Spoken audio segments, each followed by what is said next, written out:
Señor y Padre nuestro, gracias por este día, Señor.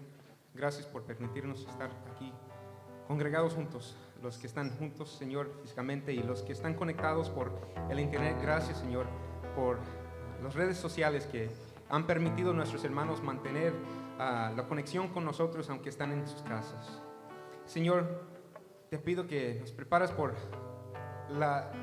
el tiempo de música que cuando cantamos, que sea más que música, que sea más que tradición, algo que llena un poco de tiempo. Señor, te pido, Padre, que cuando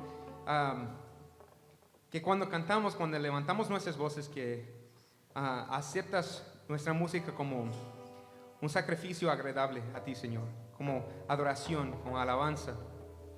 Señor, prepáranos por la predicación de tu palabra, denos entendimiento espiritual, Señor, para que podamos comprender lo que dice el texto y poder aplicarlo a nuestras vidas, para que podamos vivir de una manera agradable a ti, Señor. Señor, te pido que todo lo que hacemos en esta mañana, que sea un olor agradable a ti, Señor. Señor, quita cualquier cosa que puede ser como piedra de trompeza. Señor, queremos ofrecer alabanza limpia,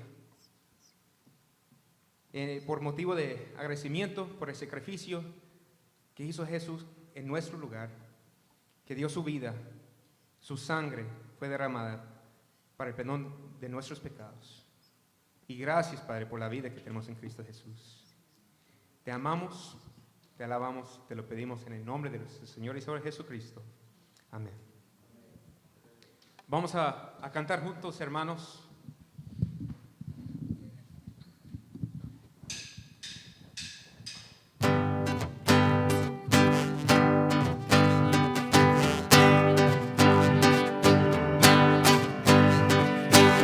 Los cielos cuentan tu gloria, Señor. El firmamento anuncia tus obras. De día y noche oirás tu voz, proclamando tu grandeza. Los cielos cuentan tu gloria, Señor. El firmamento anuncia tus obras. De día y noche oirás tu voz, proclamando tu grandeza. Y yo proclamaré tu grandeza y tu poder, anunciaré con mi vida que tú eres el Rey, y como el cielo y las estrellas, portador de tu gloria seré. Y yo proclamaré tu grandeza y tu poder, anunciaré con mi vida que tú eres el Rey, y como el cielo y las estrellas, portador de tu gloria seré. Los cielos cuentan tu gloria, Señor. El firmamento anuncia tus obras. De día y noche oirás su voz, proclamando tu grandeza. Los cielos cuentan tu gloria, Señor. El firmamento anuncia tus obras. De día y noche oirás su voz, proclamando tu grandeza. Y yo proclamaré tu grandeza y tu poder, anunciaré con mi vida que tú eres el Rey, y como el cielo y las estrellas, portador de tu gloria seré. Y yo proclamaré tu grandeza y tu poder, anunciaré con mi vida que tú eres el Rey, y como el cielo y las estrellas, portador de tu gloria seré. Y si tu poder y tu deidad son visibles en tu creación, quiero que sean visibles en mi vida, Señor. Y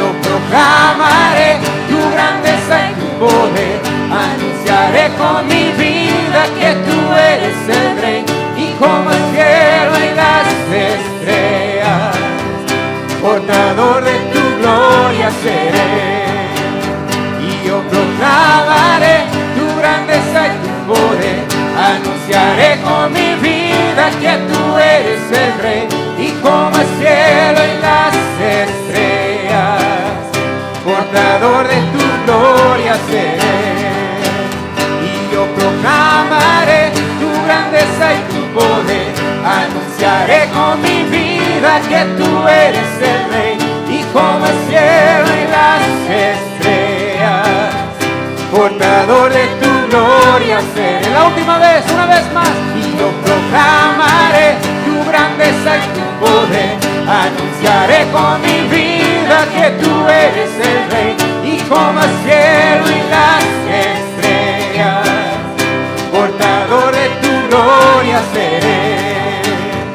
Portador de tu gloria seré. Portador de tu gloria seré.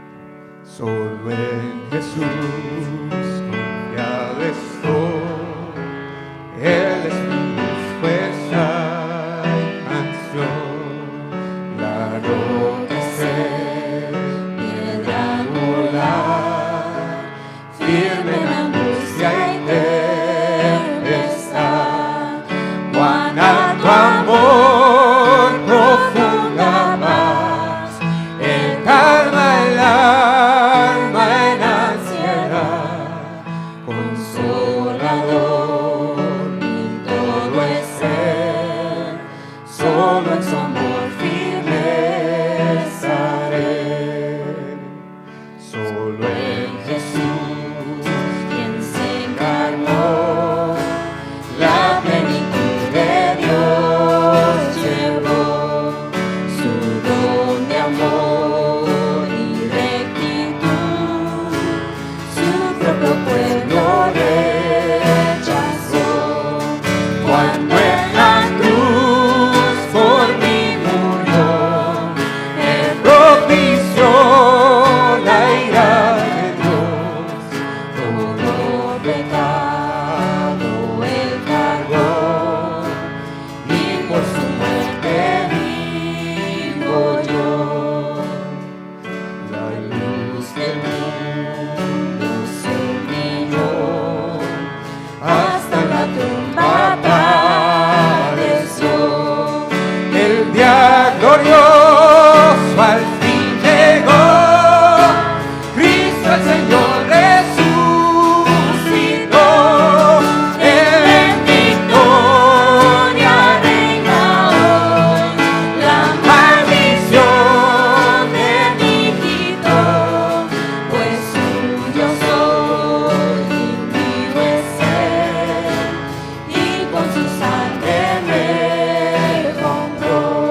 caído en tentación y al sentir condenación,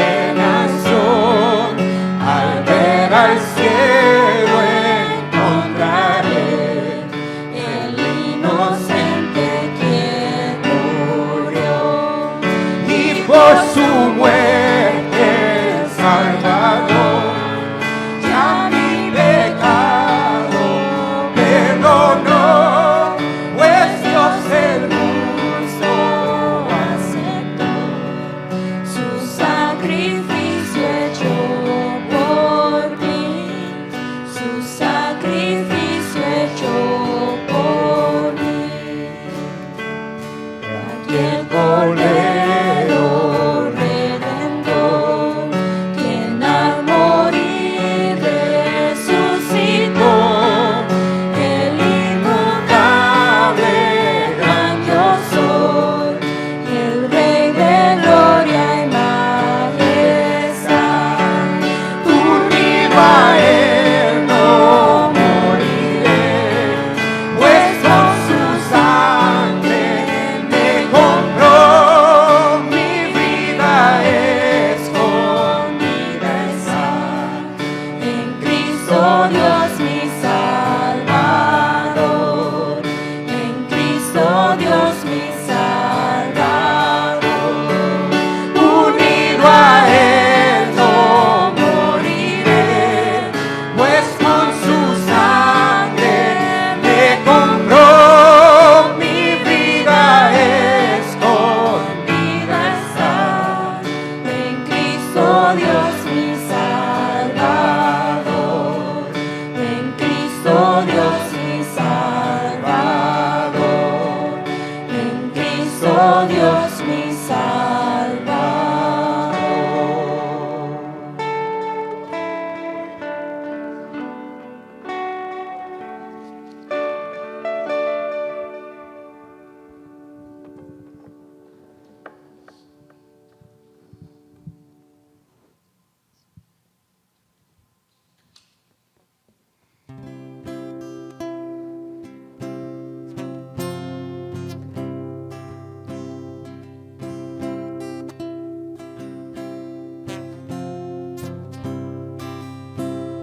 Traigo mis culpas al pie de la cruz, mis ansiedades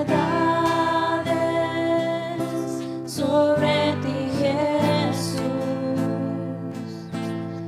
todos mis planes rindo ante ti. Quiero en mi vida menos de mí. Pierdo mi vida para ganar la vida abundante que solo tú das. Pongo mis ojos y mi corazón en la recompensa, Jesús mi Señor. Mi alma de ti tiene sed, satisface hoy mi ser, Señor, avívame.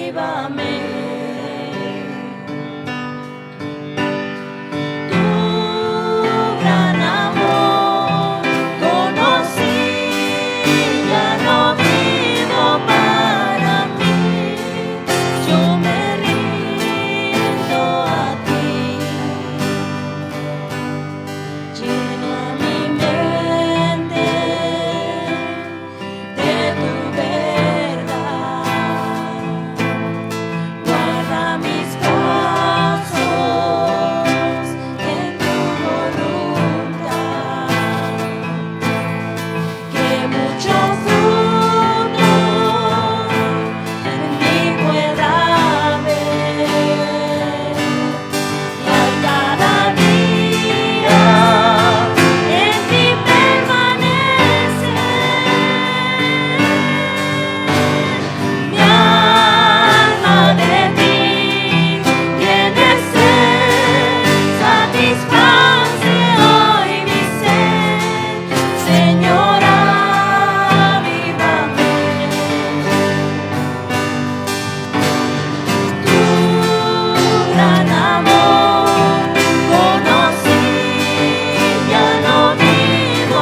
pueden tomar asiento.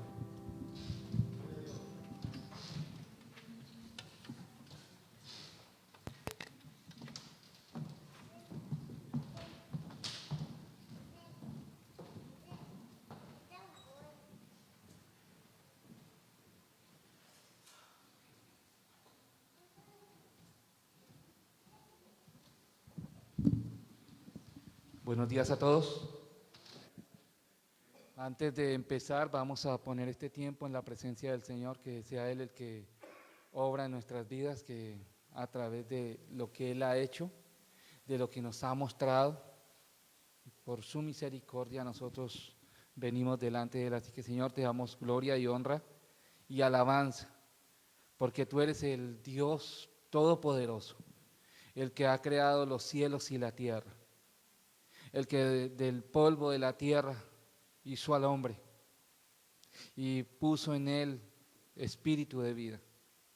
Tú eres el que ha obrado, Señor, para que nosotros podamos entender que en ti nosotros tenemos esperanza, que a pesar de la caída, el plan de redención tuyo, Señor, estaba desde antes de la fundación del mundo, que antes de que cualquier cosa fuera creada, ya tú habías puesto, Señor, que las personas iban a ser redimidos a través de tu Hijo, Cristo Jesús. Señor, esa es una verdad sublime. Y te damos gracias, Señor, por esa verdad. Porque a través de esa verdad es que nosotros tenemos esperanza y tenemos confianza, Señor, de que en las dificultades que nosotros podamos pasar y en todo lo que nosotros podamos experimentar, tú eres Dios. Señor, y tú guardas, Señor, a tu pueblo. Señor, tú tienes a tu pueblo, Señor, en tu diestra, Señor. Y sabemos, Señor, que tenemos una seguridad de salvación. Y la podemos ver en que permanecemos en ti, Señor. En que hay una permanencia en ti. Así que honramos, Señor, tu nombre y te glorificamos en Cristo Jesús. Amén. Pues buenos días a todos, también para los que nos están viendo por la internet. Estamos en el estudio de Gálatas, seguimos en este estudio y vemos a través de este estudio cómo el apóstol Pablo nos está llevando a entender que la justicia que viene para justificarnos delante de Dios es a través de la fe y no a través de seguir ordenanzas, aunque las ordenanzas fueron puestas con un propósito.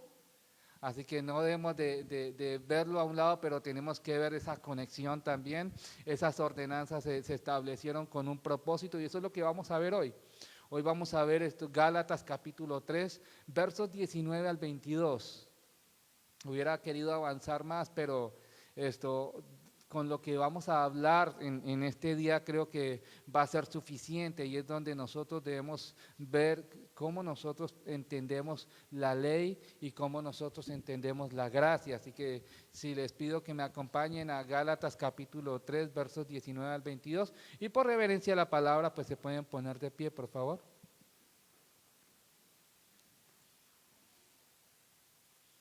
Ahora el apóstol Pablo a los Gálatas en el capítulo 3 les escribe de esta manera: entonces, ¿para qué sirve la ley?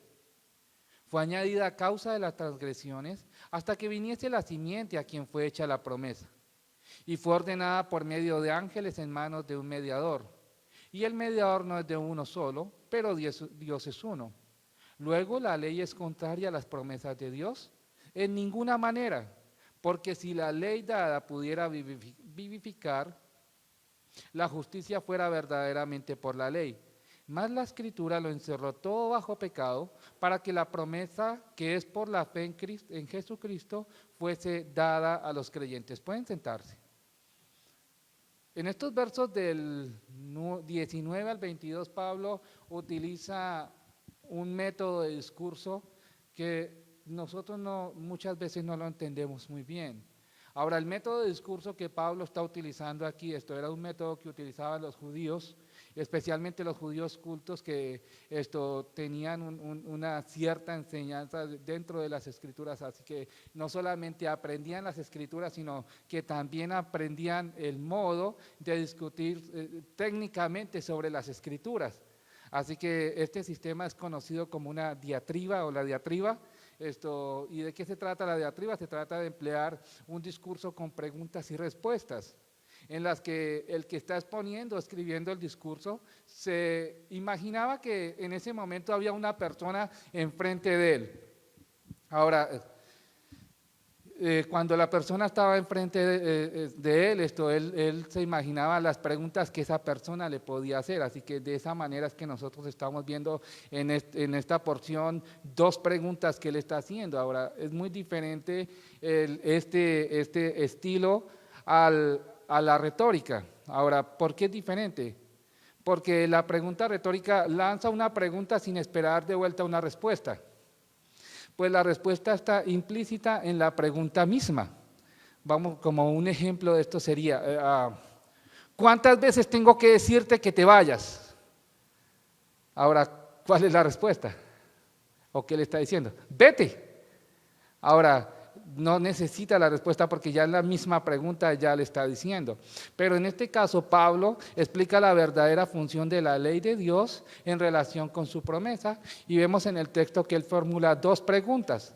Primera pregunta, en el verso 19 vemos, ¿cuál es la pregunta del verso 19? Entonces, ¿para qué sirve la ley? Y la segunda pregunta la vemos en el verso 21. ¿La ley es contraria a las promesas de Dios?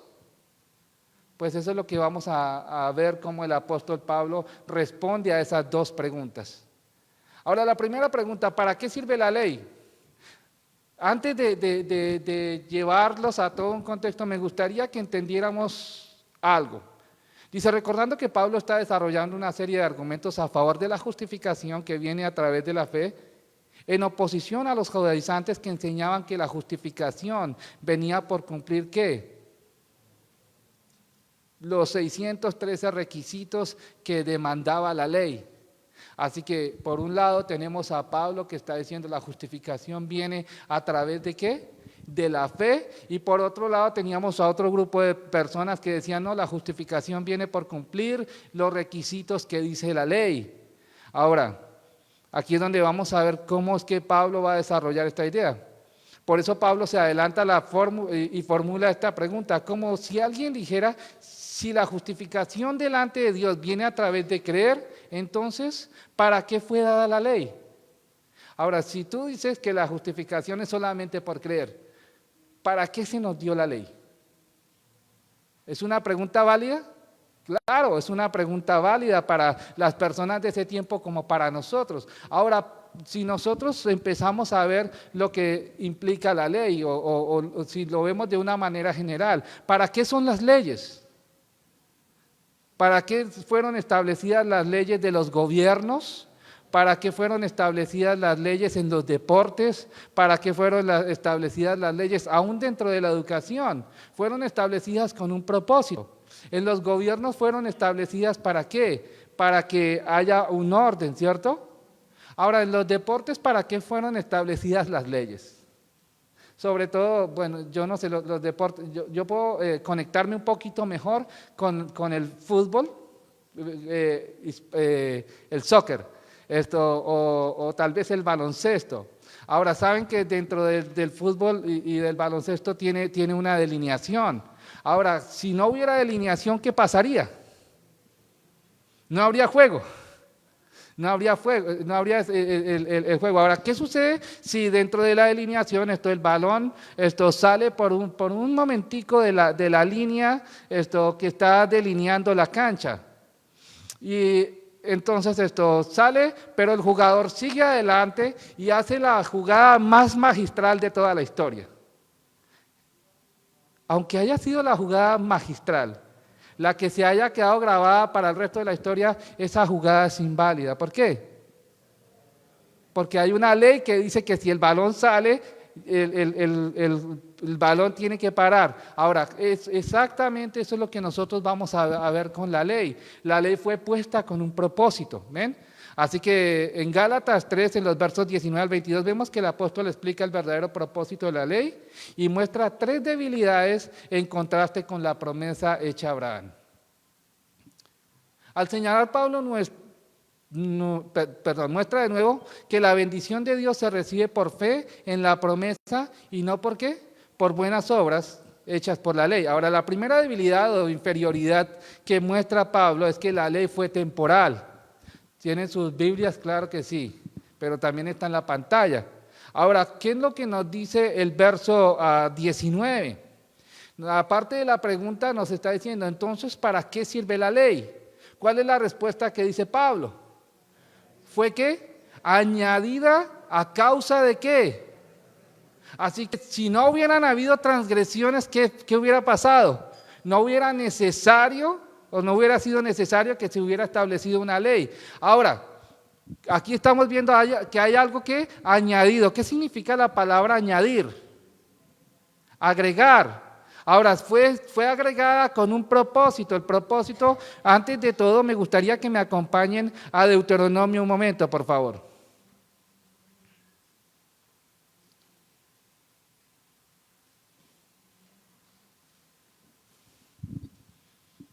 Ya les digo dónde. Está en el capítulo 7. Y con esto quiero partir.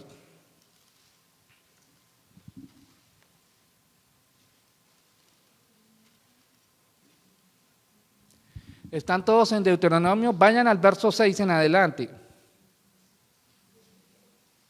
Ahora, la Reina Valera tiene un título. Por lo general, la Biblia Reina Valera siempre va a traer algunos títulos. Ahora, ¿cuál es el título que nos dice la Reina Valera? ¿Un pueblo qué? Un pueblo santo, ¿para quién? Para Jehová. Ahora sí que ya tenemos una demarcación. Aquí estamos viendo una demarcación clara. ¿Cuál es la demarcación que Dios está poniendo para su pueblo? Acuérdense que Israel salió ¿de dónde? Israel salió de Egipto. ¿En Egipto eran qué? Esclavos. Todavía no era una nación. Eran esclavos dentro de una nación. ¿Ok?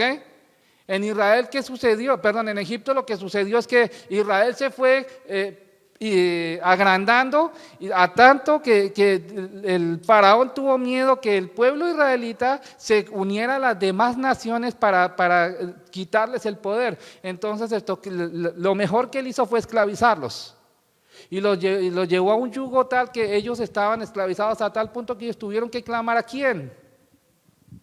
¿A quién clamaron? ¿Al faraón? No, ellos clamaron a Dios. Así que aquí podemos ver un principio básico. ¿Ven? ¿Qué es lo que hace el pecado?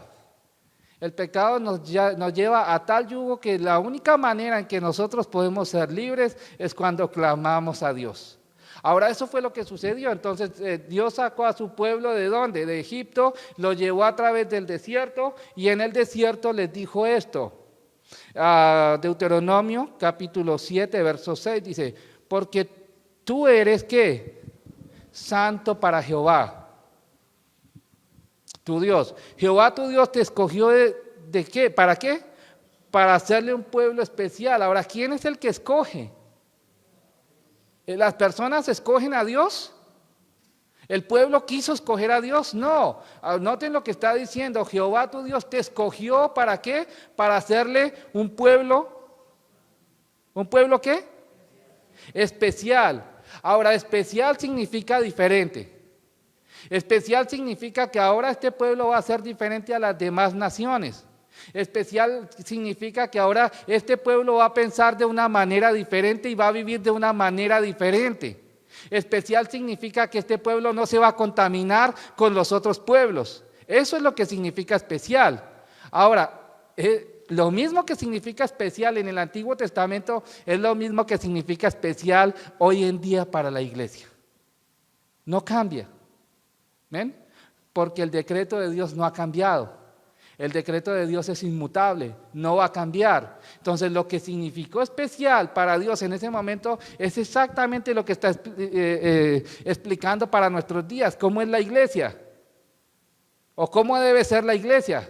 Santa, pura y sin mancha. Ahora, ¿vemos eso hoy en día? ¿Estamos viendo eso hoy en día? Pues a ese punto es que la palabra nos va a llevar para que nosotros podamos entender. Ahora, lo que Dios está hablando aquí a través de Moisés es esto, porque Tú eres pueblo santo para Jehová tu Dios. Jehová tu Dios te escogió para ser un pueblo especial, más que todos los pueblos que están sobre la tierra. Ahora, ¿en base a qué? Verso 7. No por ser vosotros, ¿qué? Dice, no por ser vosotros más que todos los pueblos. No se trata de favoritismo, no se trata de calidad. No se trata de que si tú no estás en el pueblo mío, es como para los que jugaban fútbol o para los que juegan fútbol. Cuando dicen, bueno, vamos a jugar un partido, entonces escogen a los dos mejores para que escojan el equipo. Entonces anda uno escogiendo a ver a quién para ganar el partido. Ahora, no se trata de escoger a los mejores. Dios no nos escogió de esa manera.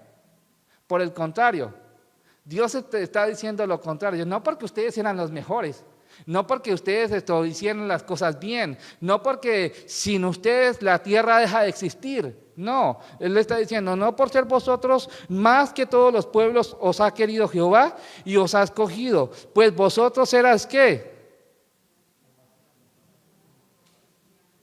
Vosotros erais el más insignificante de los pueblos. Ahora, la mentalidad de Dios parece diferente a la de nosotros. La mentalidad de Dios parece que no concuerda con lo que nosotros pensamos. Algunas veces nosotros pensamos que el éxito es lo que va a traer nuestro nombre en alto. Pero la mentalidad de Dios dice que debes humillarte para que tu nombre sea exaltado, ¿cierto? Ahora, esa no es la mentalidad del cristiano hoy en día. La mentalidad del cristiano hoy en día es que necesita que su nombre sea conocido. La mentalidad del cristiano hoy en día es que su nombre debe estar puesto en todas las placas. Es más, vamos a ponerlo en este sentido.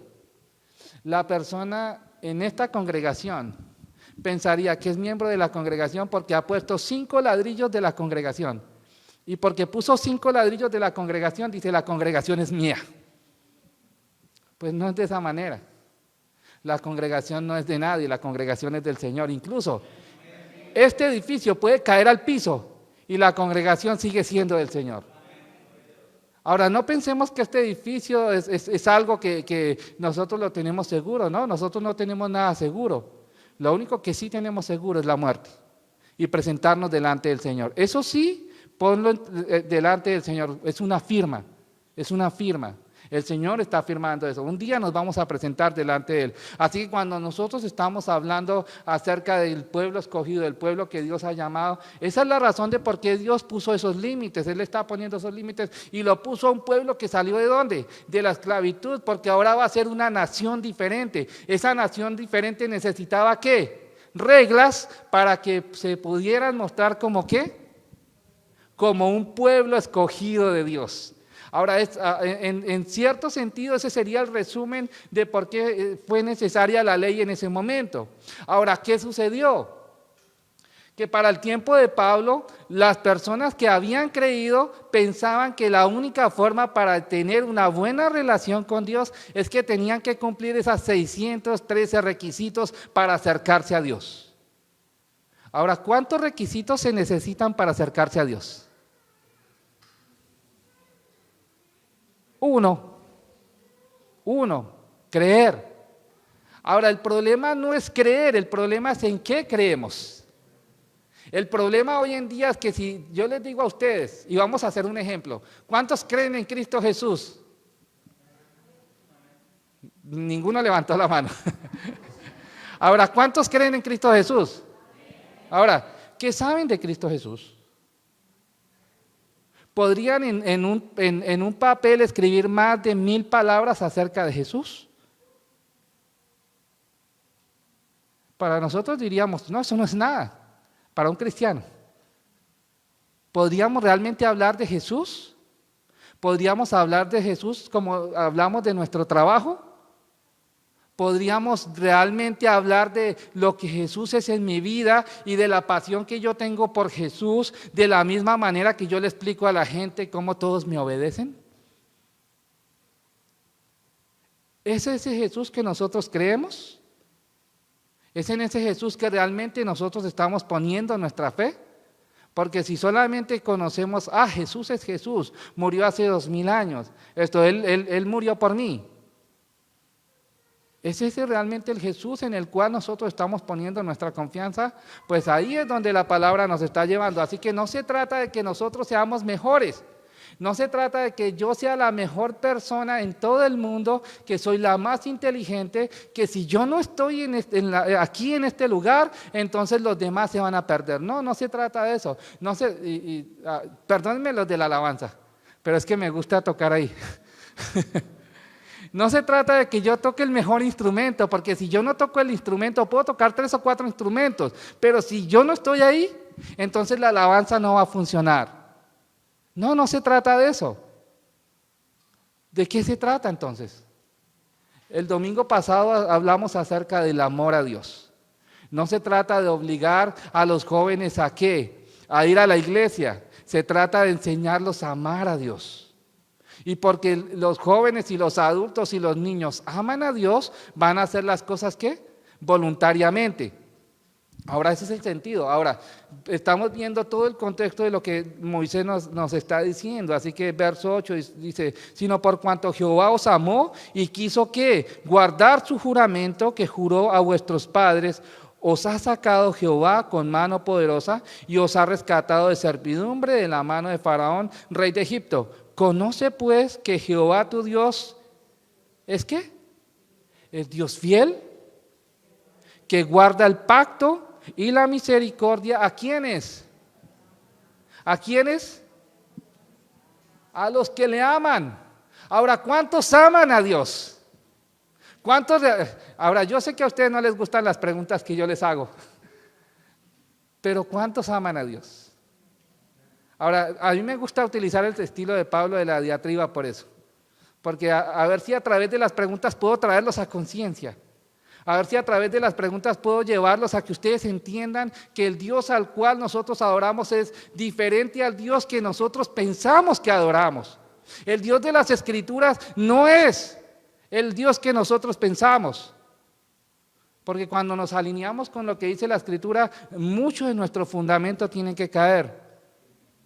Así que si quieren una buena interpretación de el que ama a Dios, en sus casas lean lo que dice la primera carta de Juan. Lean todo lo que dice la primera carta de Juan para saber si realmente tú amas a Dios. Porque el que dice que ama a Dios y no ama a quién, si dice que ama a Dios que no ve y dice que y no ama a su hermano que sí ve, ¿qué sucede? Es mentiroso. Así que, ¿por qué le está diciendo mentiroso? ¿Porque no ama a su hermano? No, porque está diciendo que ama a Dios. Ahora, eso es lo que la palabra nos está enseñando, eso es lo que la ley nos está diciendo. Así que nosotros podemos ver que la ley fue necesaria y era una ley que mostraba las cosas que eran incorrectas. Para eso es el propósito de la ley, para mostrar las cosas que son incorrectas. Cuando nosotros vemos la delineación en el partido de fútbol, sabemos que hay un fuera de lugar cuando ¿qué? Cuando alguien se pasó del límite que debería estar. Entonces, aunque haya hecho un gol perfecto, está en fuera de lugar, no es válido. Ahora lo podemos ver un poco más claro porque ahora hasta en las pantallas se paran el partido para poder ver si fue fuera de lugar o no. ¿Ven? Porque las leyes son más que estrictas. Ahora, esta ley tenía un límite. Acompáñenme otra vez a Gálatas capítulo 3.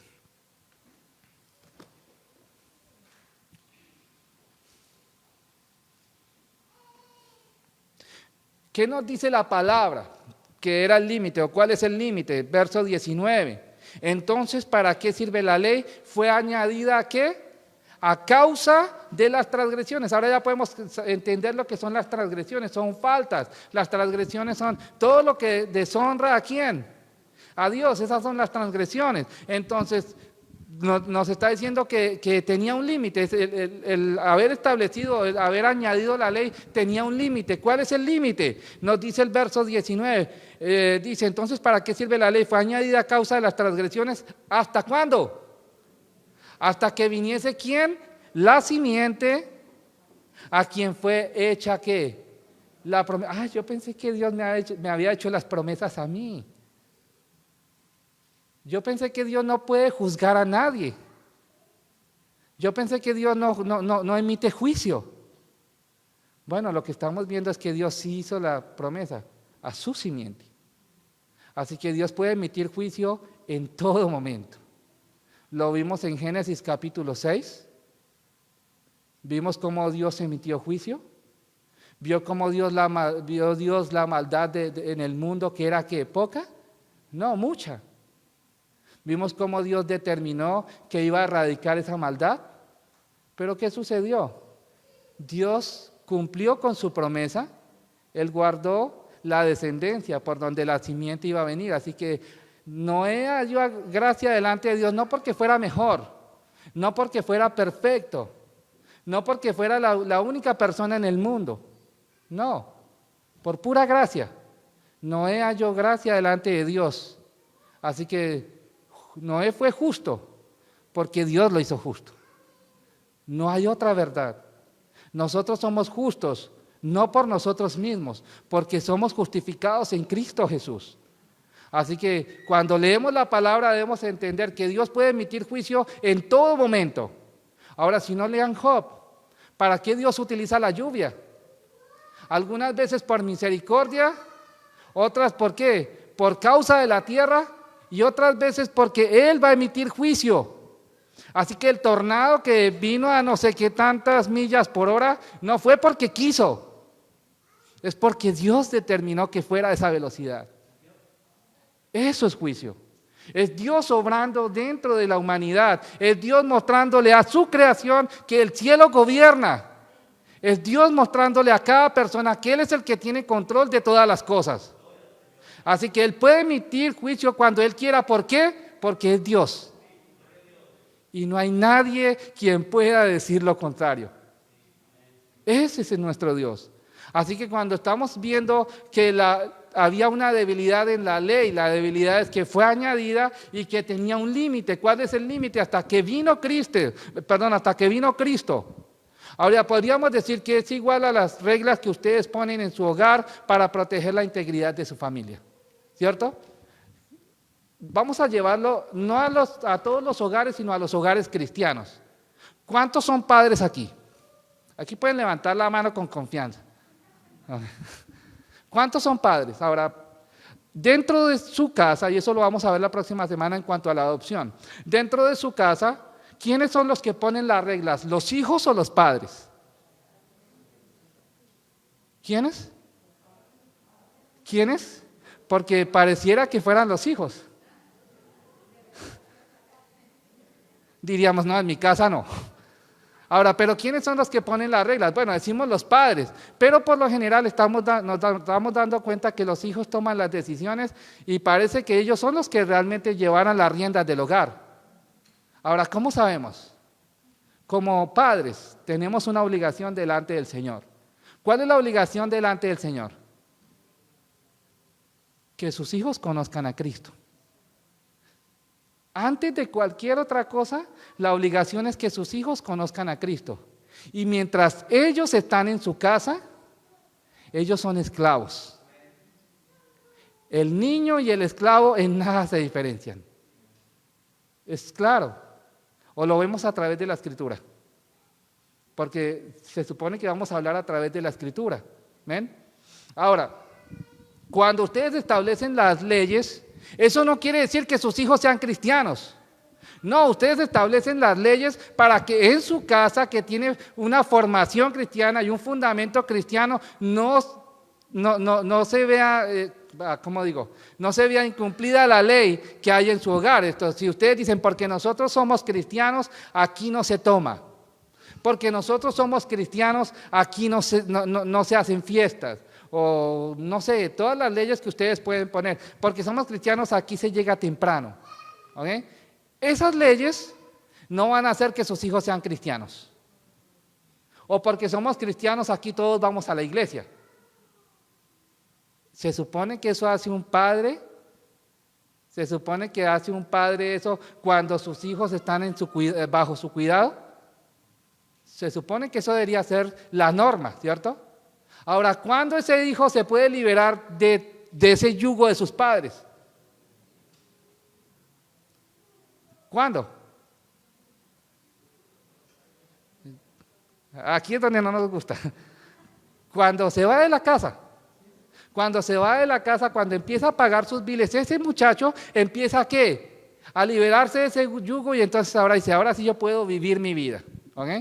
Ahora, para ese tiempo tú tuviste alrededor de 18 años, ¿para qué? Para dirigirlo, para que la ley que había en su casa sea el ayo para que él pueda ver a Cristo, o el camino para que él pueda ver a Cristo. Aunque tú te mueras en este momento, aunque dejes de existir o toda tu familia deje de existir, ya sabes que tu hijo va a ir a la iglesia, no porque tú lo obligaste, sino porque ahora él pudo ver a un padre y a una madre que tenían un corazón para Dios. Ahora, eso parece una utopía, ¿cierto? En nuestros tiempos. Parece que parece una fantasía, parece que no existiera, porque los hijos son los que están obligando a los padres. Es que mi hijo no quiere ir a la iglesia. Yo quisiera ir, pero es que ellos son los que no quieren. ¿Y tú? ¿No se supone que tú eres el que debes dar el ejemplo? ¿No se supone que como padre es el que tienes que encaminar a tus hijos a la verdad? Ahora, esa es la ley que el Señor ha puesto. ¿Ven cómo el Señor puso un cerco? ¿Para qué? Para que nosotros ahora podamos caminar en esa verdad. Ahora, hay un predicador que dijo, y me gustó lo que dijo. El camino hacia el Señor, hablando de los dos caminos, uno es ancho y uno es angosto, ¿cierto? El ancho es muy ancho, pero y lleva a la perdición. Pero el angosto, no porque sea angosto, no está bien delineado. Así que tenemos un camino muy angosto, pero bien delineado. No nos podemos perder. Ahí es donde nosotros debemos empezar a caminar como hijos de Dios. ¿Por qué? ¿Cuál es el propósito? Que el pueblo de Dios sea ¿qué? Un pueblo especial, santo y sin mancha delante de Él. Ahora, esa es la razón de por qué ahora tenemos una ley y por qué desde ese tiempo ahora nos rigen las leyes. Ahora, pero ese no fue el motivo primordial. El motivo primordial es ¿para qué? Para que haya un control. Ahora, ese control nosotros lo estamos viendo en todas las cosas que nosotros vemos. Esa es la razón de por qué en el trabajo te dicen tienes que entrar a las 8 de la mañana y salir ¿a qué horas? A las 5 de la tarde o 6 de la tarde. ¿Qué pasa si sales a las 3 de la tarde todos los días? ¿Qué pasa si a ti no te gusta obedecer leyes? ¿Qué pasa si lo único que tú haces es desobedecer las leyes? Todos dicen esto, pero yo hago lo que yo quiera. ¿Eh? Estás infringiendo la ley. ¿Ven? Ahora, delante del Señor, cuando nosotros estamos hablando acerca de la ley de Dios, tenemos 10 mandamientos que fueron dados al pueblo de Israel con un propósito, ¿cierto? Ahora, si fueran aplicables a nuestros días, ¿cuántos de esos 10 mandamientos sabes? Es más, te daría $100 si vienes y me dices los 10 mandamientos. ¿Y sabe por qué estoy tan seguro de dar los $100? Porque sé que no se lo saben. Por eso mismo, porque sé que no se lo saben, por eso estoy seguro de dar los $100. ¿Qué tal 1,000? ¿Qué tal $2,000? ¿Qué tal 3,000? ¿Qué es lo que tengo en la cuenta? Estoy seguro. ¿Saben por qué? Porque descuidamos la primera tarea, conocer a nuestro Dios. Porque descuidamos nuestra primera obligación, conocer al Dios que nos salvó. Ahora es más, ¿dónde están esos 10 mandamientos? Por $5, ¿dónde están esos 10 mandamientos? ¿Ven? Ahora, parece irónico y confrontativo lo que yo les estoy diciendo, pero es la realidad. El Señor nos está llamando a ser ¿qué? Un pueblo especial, un pueblo santo. ¿Para quién? Para los demás, no para Él. Así que tenemos que conocerlo a Él.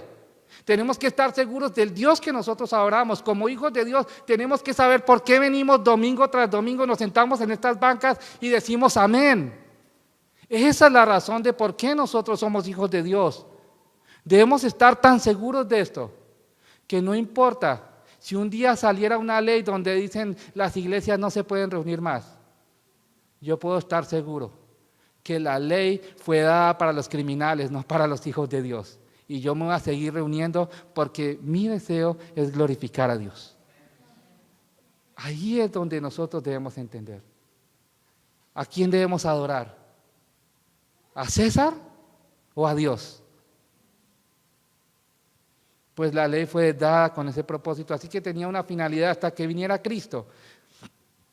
Ahora vamos a verlo a través de la Escritura, en Romanos 5, 12 al 14, vemos el problema, mostrando lo que esto nos dice el verso 19 claramente que la ley fue añadida a causa o por causa de las transgresiones, y el objetivo principal y único de la ley era exponer el pecado de una manera visible. ¿Cuál es el propósito de la ley? Exponer el pecado que hay en quién, en las personas, no en mí. Cada vez que yo miro esa ley, me miro al espejo y estoy diciendo, tú eres pecador. Cada vez que yo estoy mirando la palabra del Señor, yo no estoy mirando a los demás. Uy, este mensaje le sirve a nuestro hermano Mario. Uy, porque es orgulloso. No, ese mensaje es para mí, porque yo soy el orgulloso, porque yo necesito que mi orgullo sea quebrado, yo necesito rendirme al señorío de Cristo. Ese es el mensaje claro. Entonces, cuando nosotros estamos viendo esa ley, la ley me está mostrando que yo no soy justo delante del Señor. Así que está haciendo mi pecado, ¿qué? Visible. Lo que antes no era visible, ahora lo estoy viendo visible. Así que en Romanos capítulo 5, versos 12 al 14, vemos cómo es expuesto el pecado y para qué vino la ley. Acompáñenme a Romanos un momento.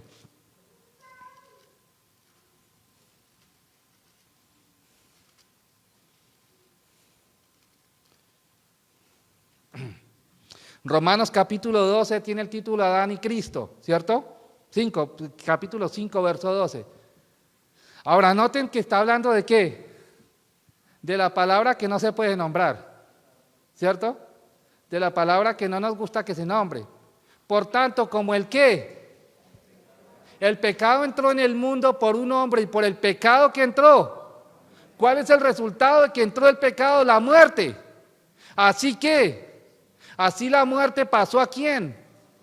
A todos los hombres, ¿por qué?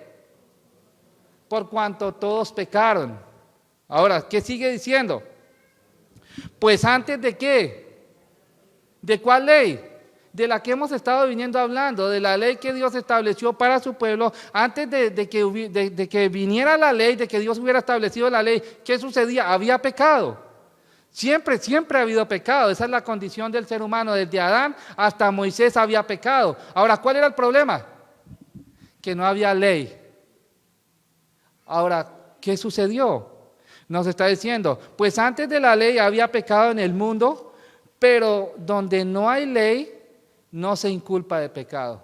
Si no hay ley, ¿cómo podemos decir eso no está bien delante del Señor? Ahora, ¿qué sucedió? 14. No obstante, reinó la muerte desde Adán, ¿hasta dónde? Hasta Moisés. Noten esta aclaración que está haciendo ahí. Aún en los que no pecaron a la manera de la transgresión de Adán. Ahora, aquí tú puedes encerrar a los niños que nacen y mueren al instante. Aquí tú puedes encerrar a las personas que no han hecho nada malo y mueren. Ahora, ¿qué sucedió con ellos? Sí traían pecado. ¿Cuál pecado? El pecado que pasó desde Adán a toda su generación. Aunque ellos no, aunque ellos no cometieron pecado, ya había una naturaleza pecaminosa dentro de ellos. Y el resultado de esa naturaleza es que trae ¿qué?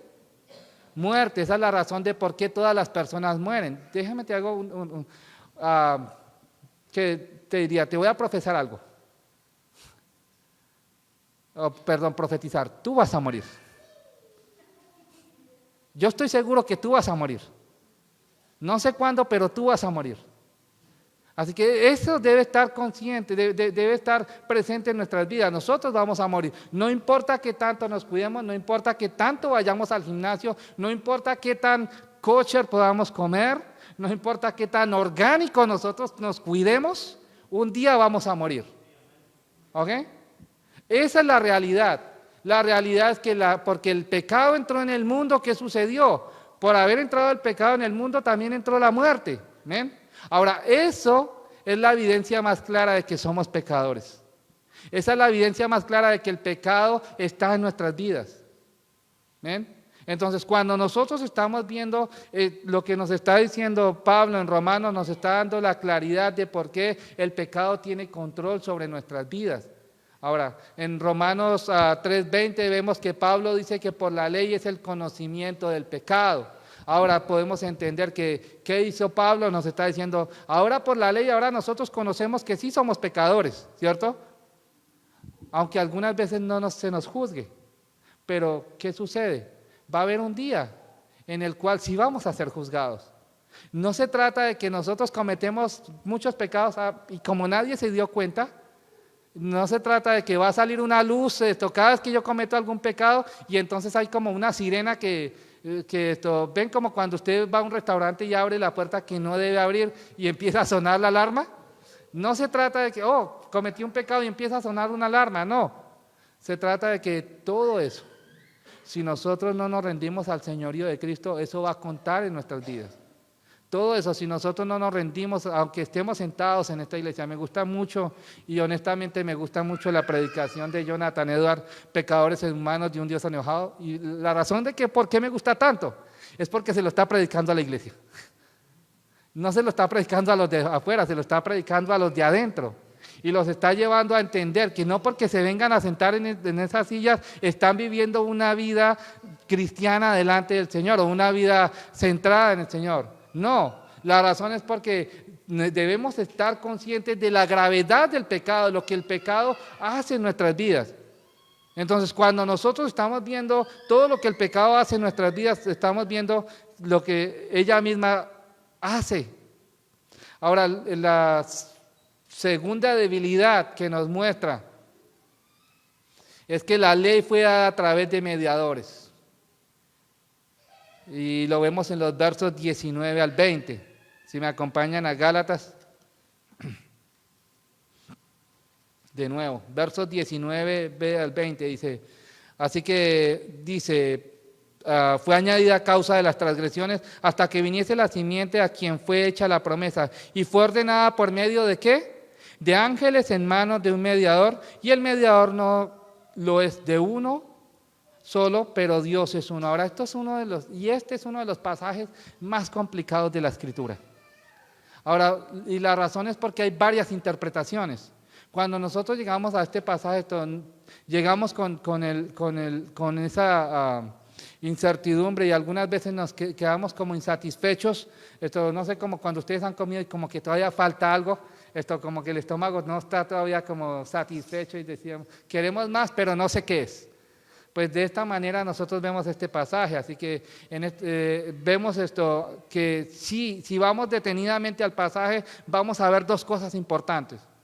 Primero, que la promesa fue hecha directamente por Dios a Abraham, o lo primero que nosotros podríamos ver, mientras que la ley vino por intermediarios. En este caso, ¿quién recibió la ley? Moisés, y la recibió a través de ángeles. Esto es por eso que la promesa es superior ¿a qué? A la ley, porque fue Dios directamente quien se la dio ¿a quién? A Abraham, mientras que la ley fue dada por intermediarios. Así que estamos viendo la segunda debilidad. Así que vemos en el segundo principio que es una implicación derivada de la necesidad de un mediador, lo cual exige la presencia de dos partes y el requisito de que ambas lo cumplan. Ahora, ¿cuál es el problema en cuanto a la ley? Dios sí cumple, pero ¿qué pasa con el ser humano? Bueno, vimos el ejemplo. Nadie se pudo ganar los $3,000 que tengo en el banco. Es claro, ¿ven? Entonces, no sé, aquí es donde estamos viendo, hay una debilidad en cumplir la ley. Nosotros no podemos cumplir la ley, así que la ley no fue dada ¿para qué? Por cumplir la ley nosotros lleguemos a Dios, no, de esa manera no fue establecido. La ley fue dada para poner un cerco, pero no para que nosotros lleguemos a Dios. Así que si nosotros lo vemos que la promesa no tiene mediador porque fue unilateralmente. Dios empeñó su palabra y no hace falta nada más, así que no queda duda acerca de cuál es superior. Y la tercera debilidad, la ley nunca pudo ni puede dar vida. Es claro. ¿Cuál es la promesa que Dios hace a los creyentes? Como cristianos, ¿cuál es la promesa que Dios les hizo a ustedes? La vida eterna, ¿cierto? ¿Y qué necesita la persona para recibir la vida eterna? Necesitamos, ¿qué? Nacer de nuevo. Nacer de nuevo. Acompáñenme a Juan capítulo 3. El Evangelio de Juan capítulo 3.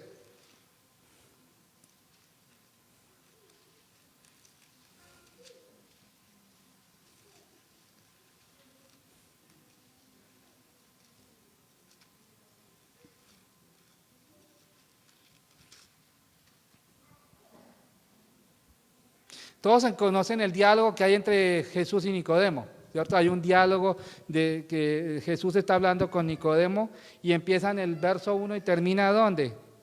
En el verso 21. Así que toda la parte del diálogo empieza desde el verso 1 al verso 21, aunque algunas veces pensamos que termina antes.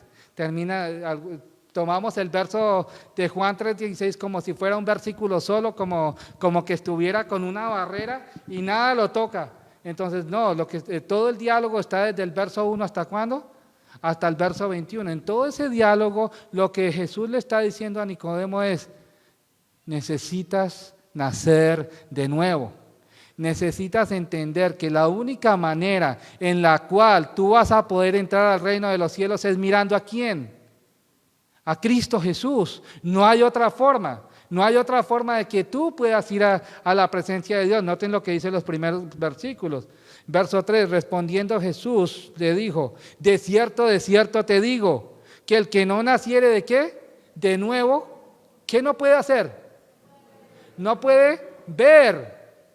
El que no naciere de nuevo no puede ¿qué? Ver el reino de los cielos. Ahora lo va a llevar un poco más profundo. No se trata solamente de nacer de nuevo para ver el reino de los cielos. Porque quisiéramos, sí, yo nazco de nuevo y solamente lo veo. No se trata de verlo de lejos. ¿Ven? Así que, ¿qué sigue diciendo? Dice, Nicodemo le dijo, ¿cómo puede un hombre nacer siendo viejo? ¿Puede acaso entrar por segunda vez en el vientre de su madre y nacer? Verso 5, respondió Jesús, de cierto te digo, que el que no naciere de agua y del Espíritu, ¿no puede qué? ¿No puede qué? Ahora lo llevó de ver a entrar. ¿Ven? Ahora lo estamos viendo un poco más personal. ¿A dónde va a entrar? Al reino de Dios. Cuando nosotros estamos viendo esa relación, ¿cómo las personas van a entrar al reino de Dios? Es la pregunta. Nos lleva al verso 14 y nos está diciendo, así como Moisés levantó que la serpiente en el desierto, así es necesario que ¿qué? Que el Hijo del Hombre ¿qué? Sea levantado ¿para qué? Para que todo aquel que en él cree no se pierda, mas tenga vida eterna. Ahora déjenme les pregunto, ¿qué significa la palabra perder? ¿Que iba jugando un partido y perdió el partido? No. Lo que implica aquí, la palabra perder implica juicio, para que no sea juzgado. Así que todo aquel que en él cree no va a ser ¿qué? Condenado, porque juzgado sí va a ser. ¿Eh? Todos vamos a ser juzgados, pero no va a ser ¿qué? Condenado. ¿Tenemos evidencia para eso? Claro que sí, veamos el verso siguiente, el verso 17, ¿qué nos dice? Porque no envió Dios a su Hijo al mundo, ¿para qué? Para condenar al mundo, sino para que ¿qué? Para que el mundo sea salvo por él. Ahora, por si todavía no entendemos muy bien, nos da una aclaración más precisa. ¿Qué nos dice el verso siguiente? El que en él cree, ¿no es qué? Así que ¿va a experimentar juicio? Sí, pero ¿qué va a recibir? ¿Qué va a recibir? ¿Qué es lo opuesto a condenación? Salvación. Así que el que en él cree no es condenado, así que va a recibir salvación, pero el que no ha creído, ¿qué? Entonces, creyente, ¿qué es lo que tú has recibido de Dios? Salvación, ¿cierto? Ahora, yo no soy el que tengo que responderle esas preguntas, ustedes son los que ya deben tener esas preguntas claras. Esto es lo que un creyente debe hacer, ver esas preguntas y contestarse a él mismo si realmente es un hijo de Dios. Ahora, la ley no es contraria a las promesas de Dios, es claro, porque la ley solo condena. ¿Cuál es el propósito de la ley? La ley está mostrando nuestro pecado. No fue estipulada, no fue añadida, no fue puesta para otra cosa. Solamente fue para mostrar nuestro pecado delante del Señor. Si pudiera producir los resultados deseados, no hubiera habido necesidad de que Dios nos regalara la salvación por gracia. La ley fue necesaria para mostrarnos la necesidad de recibir la salvación por fe. En cierto sentido nos muestra la necesidad urgente de un Salvador. Todos somos pecadores y porque somos pecadores no nos podemos salvar a nosotros mismos. No hay ningún medio, no hay una puerta medio abierta, no hay algo que nosotros podemos estirarnos y salvarnos. No, porque nosotros somos pecadores, no hay esa clase de ayuda. Nosotros no estamos medio muertos, nosotros no tenemos alguna habilidad natural para tratar de buscar a Dios. No es como el ciego que está tratando a tientas de llegar a la puerta. No, no se trata de eso. No hay ninguna habilidad humana para alcanzar a Dios. ¿Cuál es la única forma que las personas pueden alcanzar la salvación? Pues mirando al que fue clavado en la cruz. No hay otra forma. Así que vamos a ver 3 verdades que todo creyente debe tener como fundamentales. Primera verdad. Nunca ninguna ley ha podido dar vida. Eso ya lo hemos visto, ¿cierto? Porque el ser humano en su naturaleza es pecador. Es incapaz de cumplir lo que dice la ley. Por eso mismo la ley de ninguna manera podría justificarnos. Segunda verdad. Las Escrituras dicen que todos estamos bajo pecado. ¿Lo dice la Escritura? Sí, sí. No, el hecho de que estemos bajo pecado nos está dando una inhabilidad para nosotros alcanzar salvación. Hay una realidad clara en este texto y que nos lleva a pensar que los problemas que existen entre los que se llaman cristianos en cuanto a la seguridad de la salvación.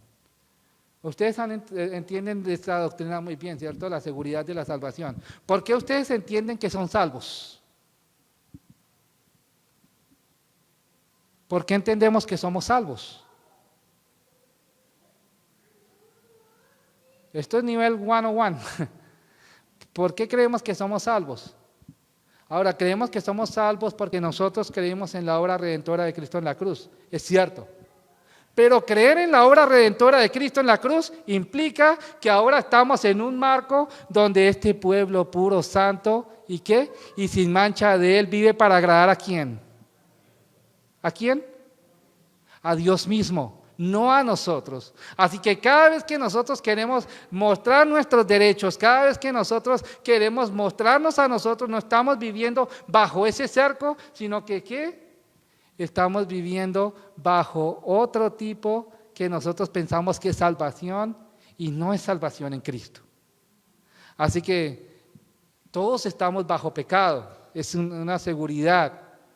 Romanos 11, 30 al 32 nos dice que Dios sujetó a todos en desobediencia para manifestar su misericordia con todos. Esa fue la razón de por qué tenemos leyes, para que nosotros estemos en un cerco. La razón de por qué el violador no puede ser más violador es porque ahora hay una ley. La razón de por qué el adúltero no puede ser más adúltero, ¿por qué es? Porque hay una ley, aunque no se cumpla. Pero están los mandamientos de Dios. ¿Sabían? Si realmente se cumplieran los mandamientos de Dios, todos estaríamos perdidos. Si se basara en cumplir los mandamientos de Dios, todos estaríamos bajo condenación. ¿Ven la razón? Solamente si nosotros empezamos a contar esos mandamientos, diríamos que no cumplimos ni medio del primero. Así que 1 Corintios 1, 27 al 28 nos dice que nosotros éramos lo necio y lo vil del mundo y lo menospreciado. Efesios capítulo 2, versos 1 al 3 nos declara en una condición de muerte antes de haber recibido la salvación en Cristo Jesús. ¿Éramos qué? Estábamos muertos. Colosenses 1:21 nos declara que éramos extraños y enemigos de Dios en nuestra mente. Todos nuestros pensamientos nos alejaban de Dios. Gálatas 5:19 al 21 muestra toda la naturaleza del ser humano.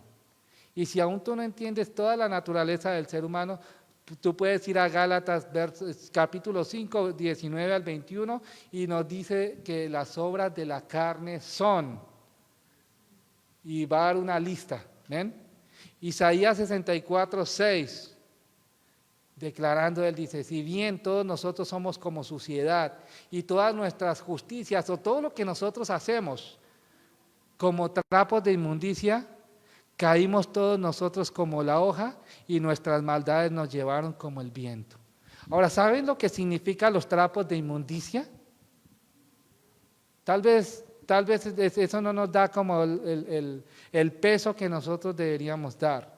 Ahora, esto suena algo feo, pero los trapos de inmundicia no son, para el tiempo del Antiguo Testamento no había ni Kotex ni otras marcas.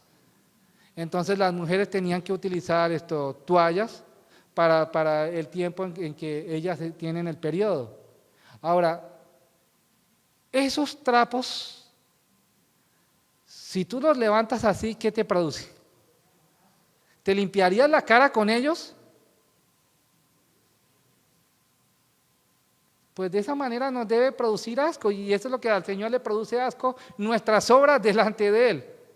Las cosas que nosotros tratamos de hacer para según agradarlo a Él sin Cristo, eso es lo que le produce a Él. ¿Ven? Entonces, si nosotros estamos tratando de vivir nuestras obras sin Cristo, lo único que estamos haciendo es ¿qué? Mostrando nuestros trapos de inmundicia. Ahora, esa es la razón de por qué les digo a ustedes, creyentes, ¿ustedes conocen a Cristo? Porque si ustedes están viniendo a la iglesia solamente porque tienen que venir el domingo, no porque quieren, sino porque tienen que venir el domingo, esos son trapos de inmundicia. Si ustedes solamente buscan al Señor el domingo, porque el resto de la semana están muy ocupados, esos son trapos de inmundicia. Si ustedes solamente piensan que el agradar a Dios solamente es venir a cantar una canción, esos son trapos de inmundicia. ¿Ven? No se trata de lo que nosotros hagamos para Dios, sino de lo que Dios hizo por nosotros. Y porque entendemos que Dios hizo algo en nosotros, es que ahora nosotros desbordamos todo nuestro ser en alabanza a Él. Ahora, todo nuestro ser en alabanza a Él implica que yo sé que hay un grupo de personas que se reúnen los domingos, yo voy a ir a alabar con ellos. El desbordarme en alabanza al Señor implica que yo sé que hay hermanos que yo tengo que visitar y nunca los visito, pues hoy voy a visitarlos. ¿Por qué? Porque me estoy desbordando en alabanza a Dios. Implica que yo sé que la iglesia tiene necesidades y yo sé que el Señor me ha provisto de un salario, entonces, ¿qué tengo que hacer? Esa parte no nos gusta. ¿Ah? De esa manera nosotros también alabamos a Dios. Cuando nosotros damos de lo que el Señor nos ha dado. Eso es alabanza a Dios. Muchas veces no se toca, y no me gusta tocarlo mucho, pero es alabanza a Dios. El cristiano que conoce a su Dios no se le necesita recordar Malaquías capítulo 3. El cristiano que conoce a su Dios no se le necesita decir que está robando a Dios. El cristiano que conoce a su Dios da voluntariamente porque Dios le dio. Eso es una realidad. Así que no pensemos que nosotros solamente glorificamos a Dios cuando venimos a la iglesia o cuando decimos un amén. No, nuestra vida es una vida de adoración. Todo lo que nosotros hacemos es para que Él sea glorificado. Y lo bueno que yo pueda hacer no es porque yo soy bueno, sino porque Dios ha puesto su gracia en mi vida para que Él sea exaltado. Así que no pensemos que nosotros somos los mejores del barrio, o los mejores de la cuadra, o los mejores de tal cosa. No. Yo soy la persona que el Señor ha puesto en este momento porque su gracia ha obrado en mi vida. Eso es todo. Así que la tercera verdad es que la promesa de Dios es para los pecadores que confían en Cristo Jesús. Se necesita un corazón arrepentido. Se necesita arrepentimiento y fe para recibir salvación. Así que no se necesita nada más, pero se necesita, después de que se ha recibido la salvación, vivir para glorificar a Dios. Esas son las obras que Dios preparó de antemano. ¿Para qué? Para que vivamos en ellas. Así que Dios ya preparó, aparte de un cerco que hizo, Él preparó obras para que nosotros vivamos en ellas. Esa es la verdad del Evangelio. Así que pueden entender ahora claramente cuál es el propósito de la ley y cuál es el propósito de la gracia. Grupo de alabanza puede pasar.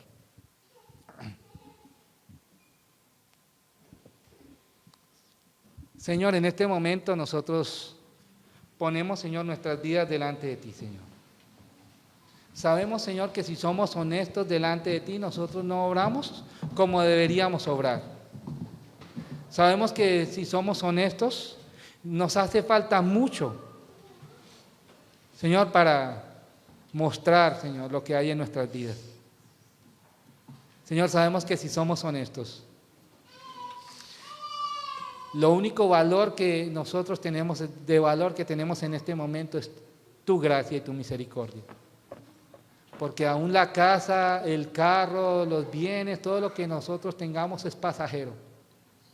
Pero lo único que va a pasar a través de todo esto hacia la eternidad es la fe que tenemos en ti, Padre.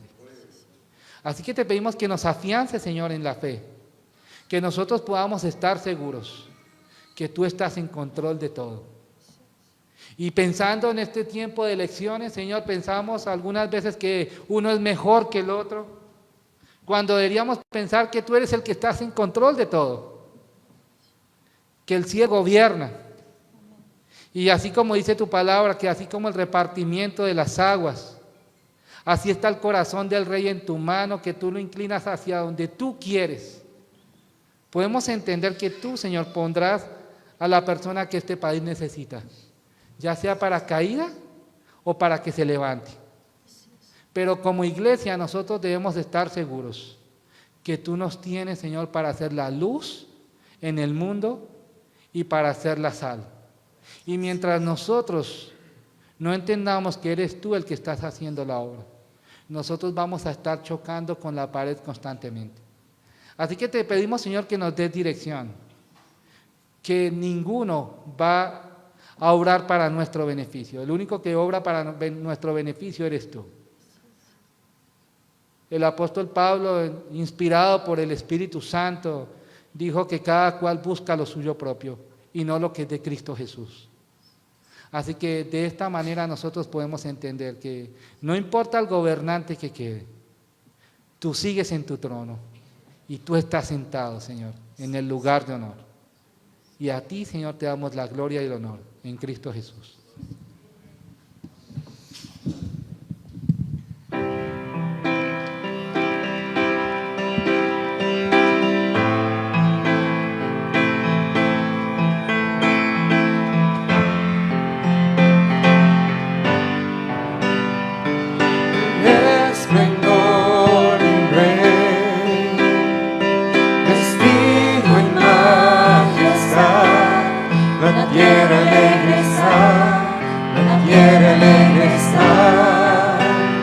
Cubierto está de luz, venció la oscuridad y tiembla su voz, y tiembla su voz. Cuán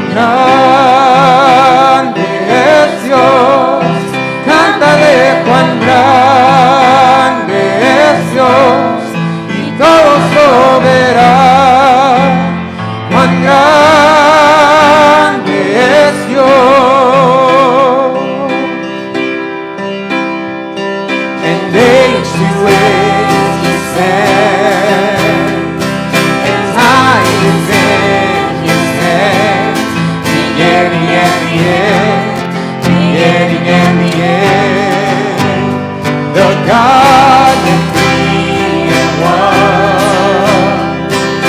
Father, Spirit, Son, the Lion and the Lamb, the Lion and the Lamb. How great is our God. Sing with me, how great is our God. And all will see how great is our God. Cuán grande es Dios. Cuán grande es Dios. Cántale, cuán grande es Dios. Todos lo verán. Cuán grande es Dios. Tu nombre sobre todo es. Tú eres digno de alabar. Y mi ser dirá cuán grande es Dios. Name above all names. Name above all names. You are worthy of all praise. And my heart will sing how great is our God. How great is our God. Sing with me, how great is our God. And all will see how great is our God. Cuán grande es Dios. Cántale, cuán grande es Dios. Todos lo verán. Cuán grande es Dios. Mi corazón entona la canción. Cuán grande es Él.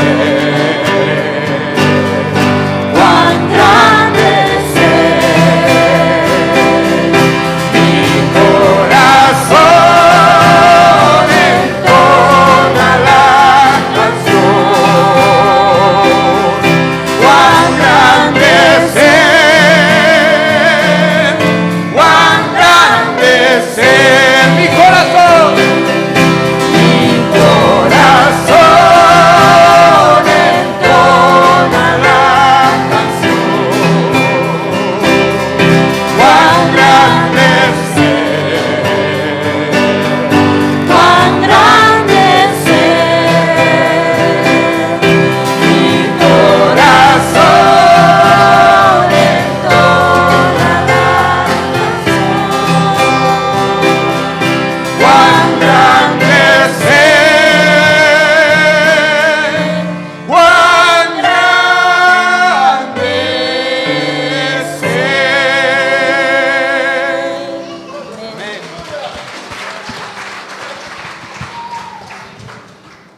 Realmente podemos cantarle al Señor que Él es grande. Y Él es grande. No hay ninguna duda en cuanto a su grandeza y a su poder. Así que, hermanos, piensen en lo que escucharon hoy. Piensen si realmente el Señor está trabajando en sus vidas. Porque si el Señor está trabajando en sus vidas, el Señor demanda cambio en sus vidas. Porque Él los está llamando a ser diferentes, Él los está llamando a ser santos y sin mancha delante de Él. Y porque son santos y sin mancha delante de Él, las personas van a ver eso en sus vidas. Eso es claro. Así que el Señor los bendiga.